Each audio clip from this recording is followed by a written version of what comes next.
Hello, welcome to the new session on philosophy. Today we have Dr. M. Ramakrishnan, Professor of Philosophy. Welcome, sir. Today we have a session on metaphysics, themes and concern as a branch of philosophy.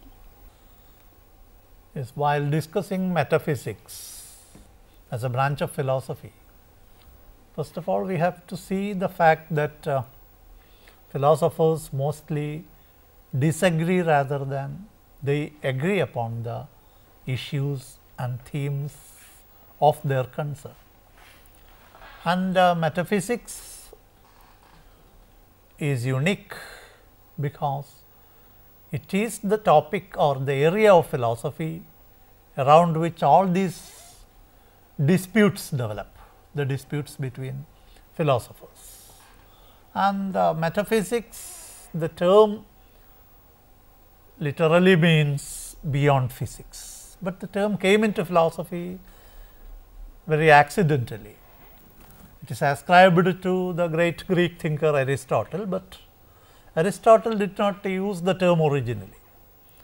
His editor, early editor, sometimes 100 years after Aristotle, edited the work. He placed this Aristotle's books on first philosophy after the books on physics, and that is why it came to be known as metaphysics, which means after physics or beyond physics. But Aristotle in his first philosophy first defined the subject matter of metaphysics. He used the term being qua being, that is being as being or being in itself.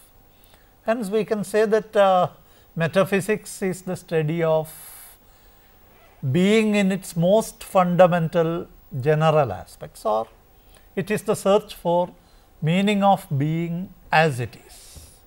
And to understand this, you have to compare between science and philosophy. When you take this or that object, it is the concern of scientific investigation, the nature, the characteristics of a particular object or phenomenon is the concern of a science. For example, physical reality is studied by physics, and life or living beings become the concern of biology. But metaphysics is therefore not a scientific discipline. It is a branch of philosophy as it transcends all apparent phenomena. Apparent means as they appear before us, and metaphysics goes beyond all these apparent phenomena to understand what is essentially present and what is invariably present in one and all phenomena. So, metaphysicians have the presupposition that A is different from B, but ultimately the essential element of both A and B is the same. So, metaphysics becomes the philosophical investigation of the ultimate reality that transcends all differences between things in the world. So, metaphysics is the study of the ultimate nature and components of the world and life in it.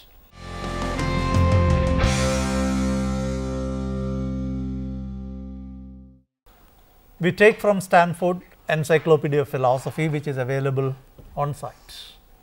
And the Stanford Encyclopedia identifies three major theses that form the subject matter of metaphysics. First one is being as such. Second is the first causes of things, which are the first causes, the ultimate, primary, basic causes of things, and what does not change in things, or we can say what is eternal, immutable and unchangeable in different things. So, these are the basic themes of metaphysical inquiry.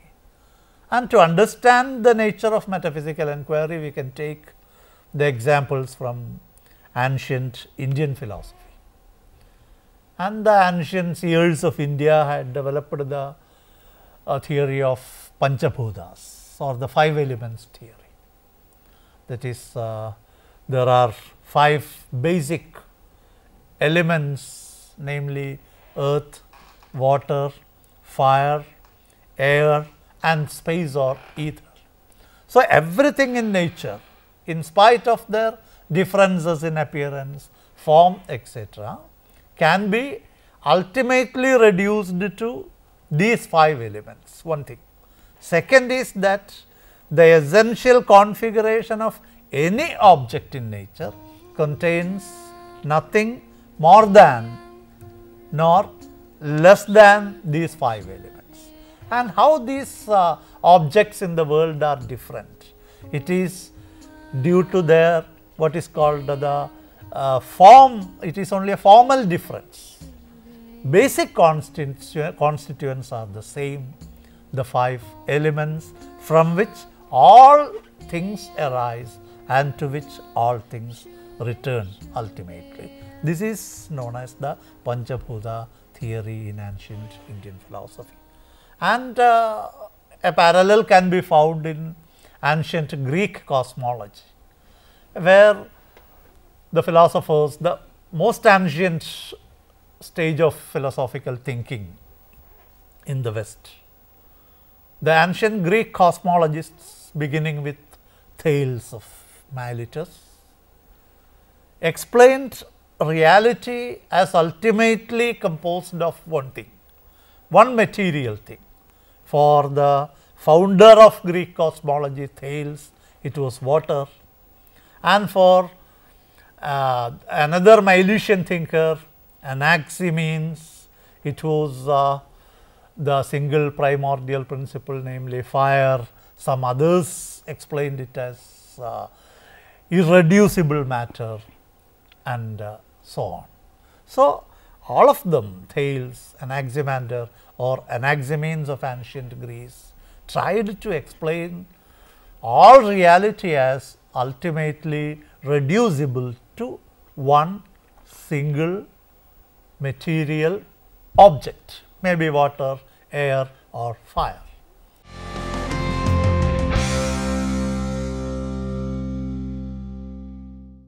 Now, we come to the divisions of metaphysics, because metaphysics as a discipline can be understood only by analyzing its distinct concerns. Accordingly, it can be divided into 2 branches mainly. One is ontology and the other is epistemology. And today we shall discuss only ontology, and epistemology can be taken up in another session. So, what is ontology is basically the science of being, which is the most fundamental branch of metaphysics. And ontological questions are like, what makes a thing to be? So, philosophically, it is a very important question, the question of to be or to exist. What does it mean to exist or to be is the fundamental question. Second thing is, what persists over time is the question. That is, what is eternal about all reality, what is immortal about all reality is the second question. And finally, it is concerned with the question of change, that is how things change over time. So, it is concerned with the questions of you can say existence or being, then there is the question of permanence and change. So, we can say that ontology is the philosophical inquiry into the questions of change, permanence, existence and being. And finally, it is the philosophical inquiry into the ultimate nature and constituent of reality. We stress the word ultimate, that is the most primary and that is still finally irreducible part of all reality. Can you please clarify how the Panchabhuta theory is related to metaphysics?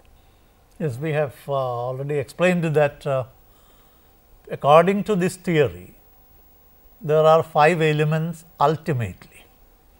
That is, everything in nature, in spite of their differences, can be reduced to 5 elements that we have already mentioned. And you can see there are corresponding views in Chinese philosophy, for example. The best example is we can take it from Taoism. And it is very well known that how Taoists explain ultimate reality as composed of yin and yang, the what is called complementary opposites of reality. So, yin and yang are not objects, they are actually 2 principles. They are the principles applicable to everything in nature, human life, what is called natural objects, everything, human relations, everywhere you can apply this what is called the complementary opposites, namely yin and yang is the Chinese concept. Similarly, there are other views in ancient philosophies in India, in east or west you can find similar views like Panchabhuta theory. The thing is that everything ultimately comes from these 5 elements, or they are made up of these 5 elements, and when they disappear or when they die in this world, they are not vanishing actually, they are dissolving into the 5 elements again to come back. That is why we say that metaphysics is the search for the ultimate constituents of reality. So, ontology is the inquiry into what really exists, and we can see that the related discipline is epistemology, and ontology is the inquiry into what exists, and epistemology focuses on how do we know this existing reality. So, one is dealing with the what of reality and other is dealing with the problem of how we know the reality, and coming back to ontology, how it becomes the point of difference between philosophers and philosophical systems.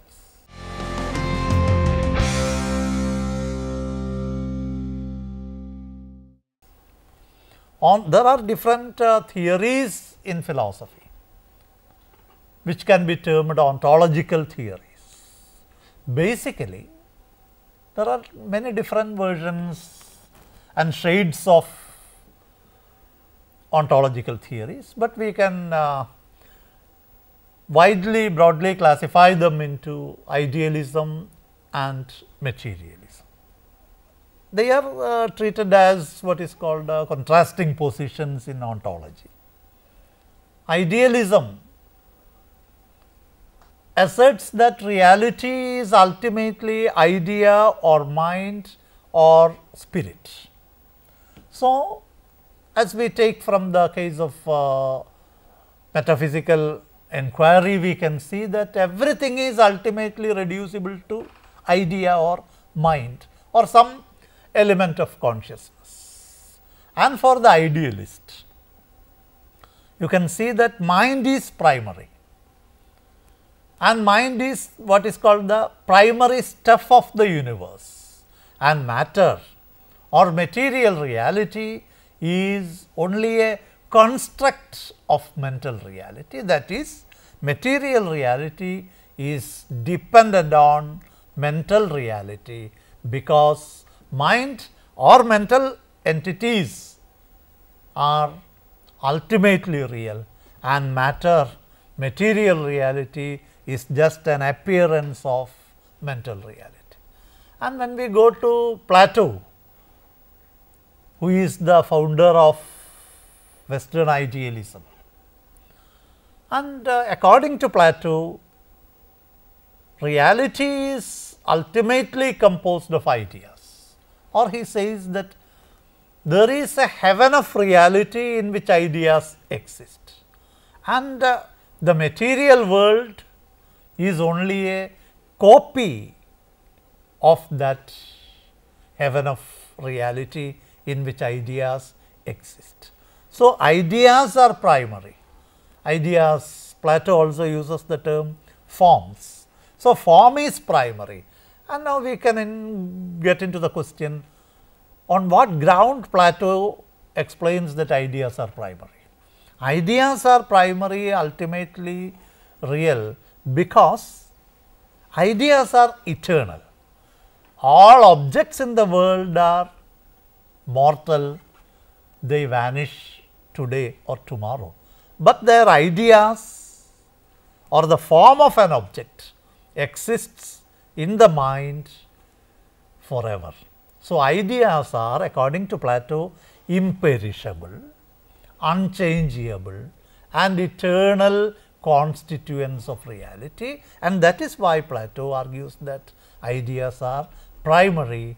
And you can see that objects are perceived through the sense organs, and what is the knowledge we acquire by sense perception are always doubtful, changing, etc. But ideas are understood, grasped by means of reasoning, and rationality gives you more stable, more certain kind of knowledge, that is the ideas. And you can see that idealism in modern philosophy is represented mainly by George Berkeley, who advocated subjective idealism. And it is interesting to see how Berkeley argued that material world does not exist independently of the mind of the perceiver.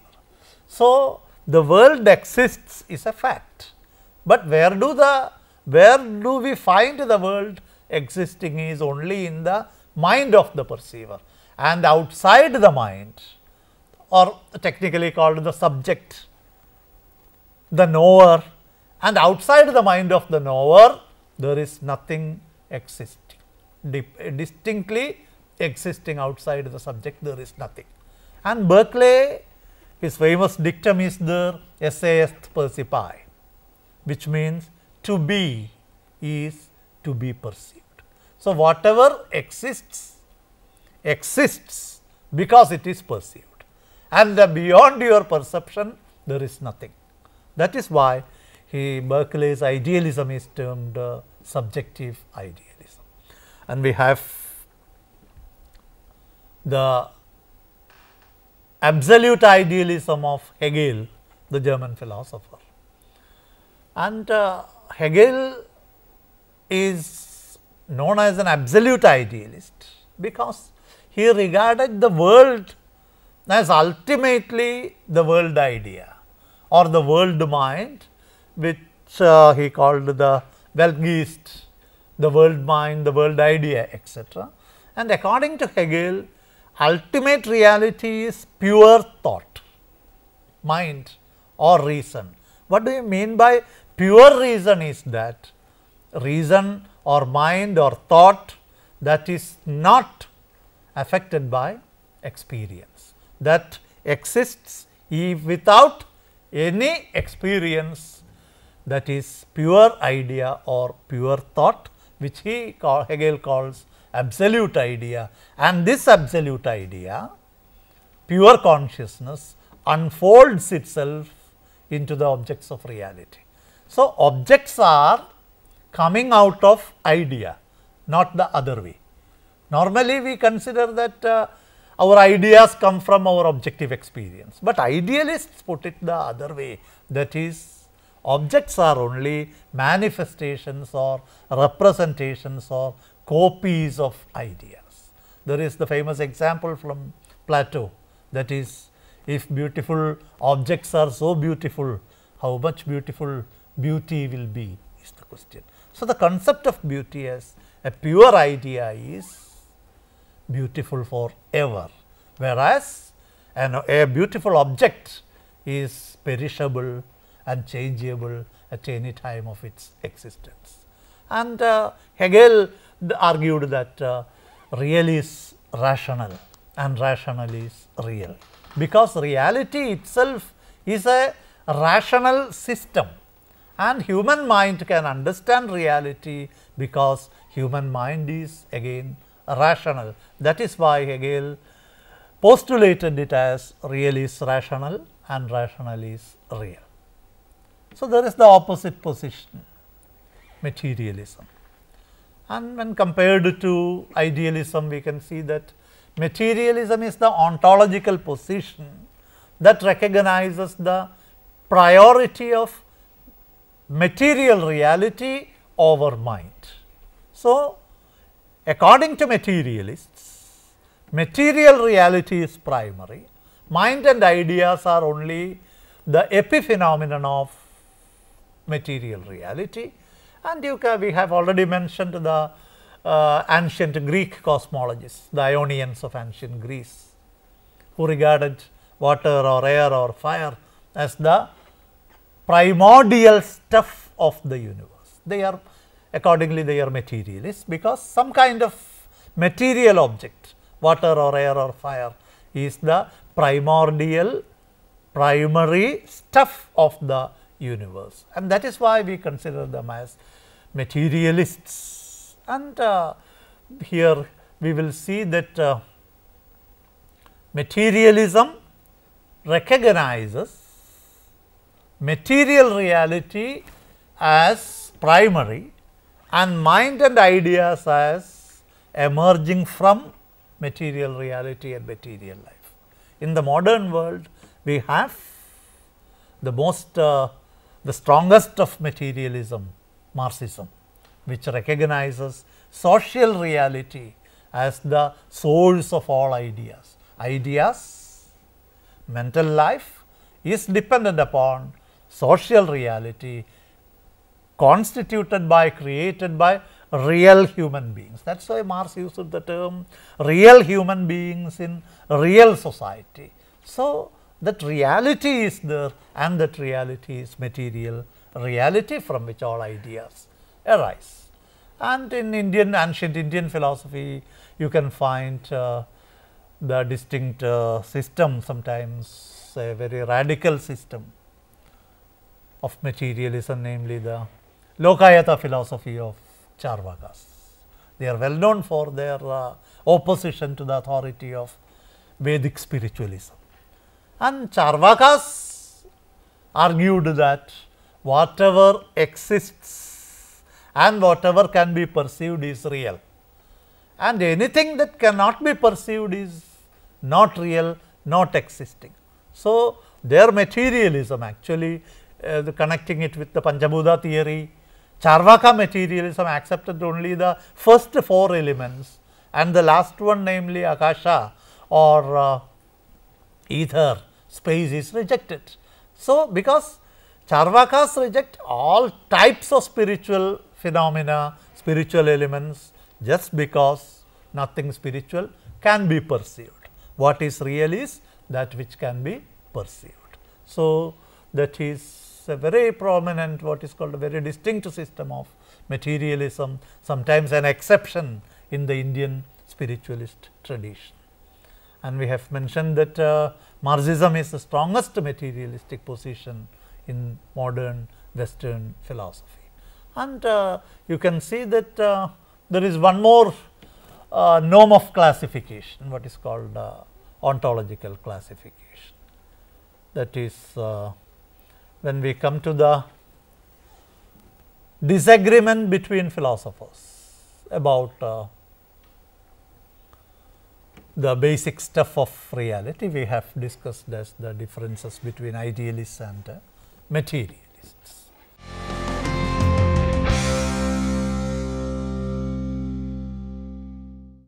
Now, there are differences according to the number of ultimate constituents of reality.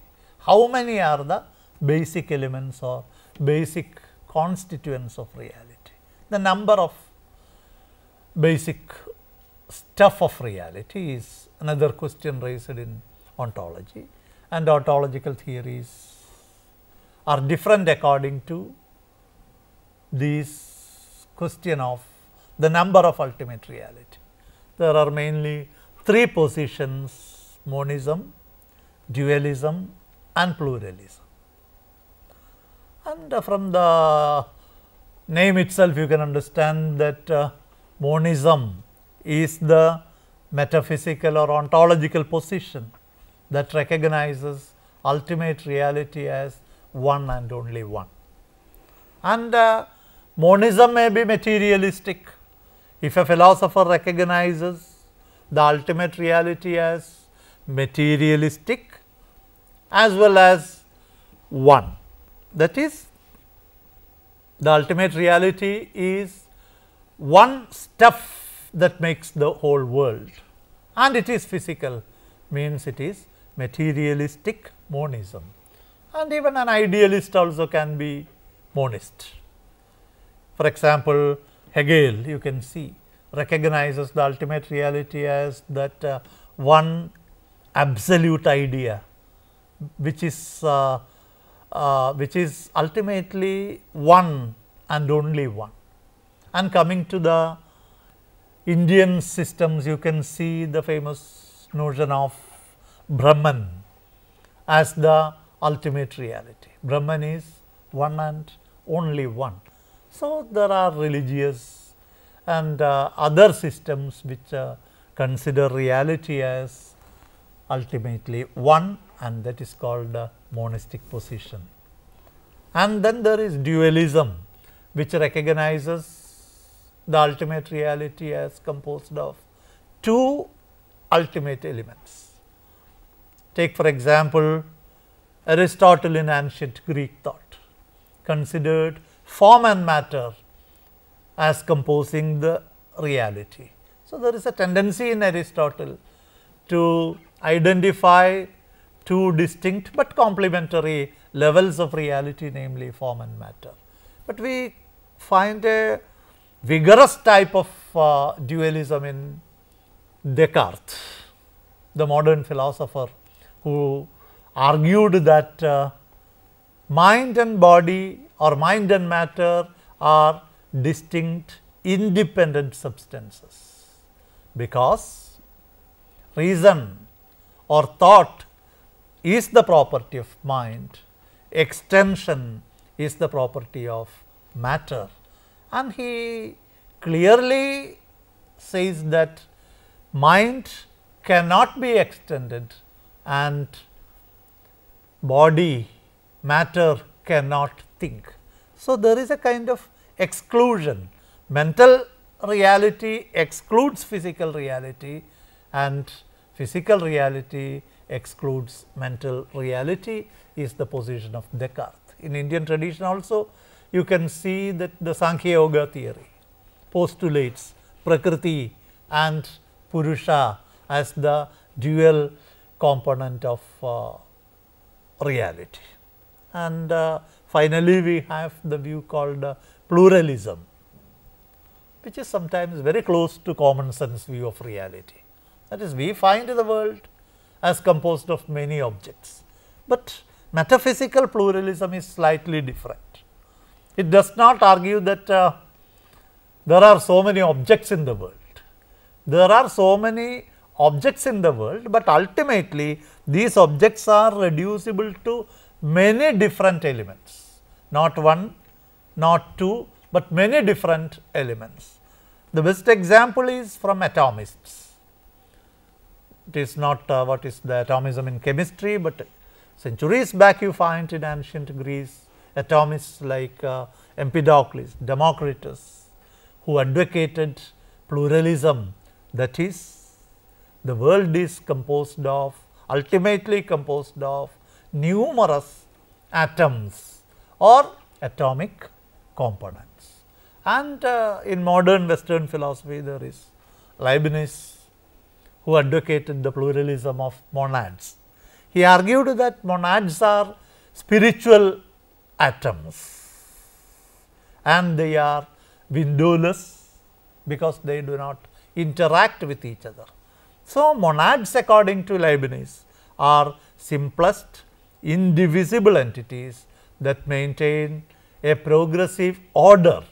Actually, there is a hierarchy of monads starting from the lowest inanimate monads to the highest mental monads and finally to the God monad, which is the highest of monads. So, monads are all spiritual atoms which do not interact, which exist independently of one another. That is why we call Leibniz's position as metaphysical pluralism. The given table shows the differences between the ontological positions. Monism, ultimate reality is one and only one. A. In materialism, ancient Greek cosmology, Indian Charvaka materialism and Marxism. B. In idealism, Plato, Berkeley and Hegel. Dualism. Reality is ultimately composed of two elements. A. In Western philosophy, mind-body dualism of Descartes. B. In Indian philosophy, Prakriti-Purusha dualism of Sankhya. Pluralism. Reality is ultimately composed of many elements. A. In ancient Greek atomism. B. In modern Western philosophy, monadology of Leibniz. Metaphysics is the branch of philosophy that guides us to the question of ultimate reality. I have already explained that we are not concerned with the reality of this or that matter, but the ultimate reality of the world, what exists beyond all differences without any change and without perishing, what exists finally is the question raised by metaphysicians. Sir, idealists argue that ultimate reality is mind. How is it possible to deny the existence of materialistic world? Yes, idealists actually do not deny the existence of the material world. While accepting or emphasizing the primacy of ideas or mind over the material reality, they just say that material reality is dependent on mind, or material reality is only a byproduct of the world of ideas. Plato, for example, put it as objective reality as the copy of the world of ideas. So, they do not deny the existence, but it is a question of the primacy of reality or the ultimate reality is the question. The other is not denied.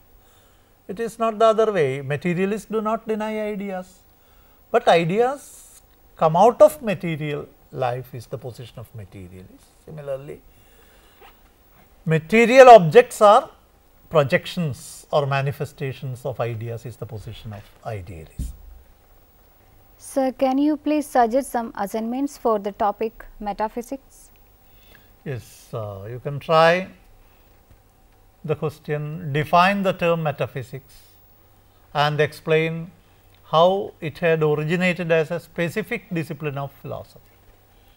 And then you can try bring out the division of metaphysics and explain their themes and problems.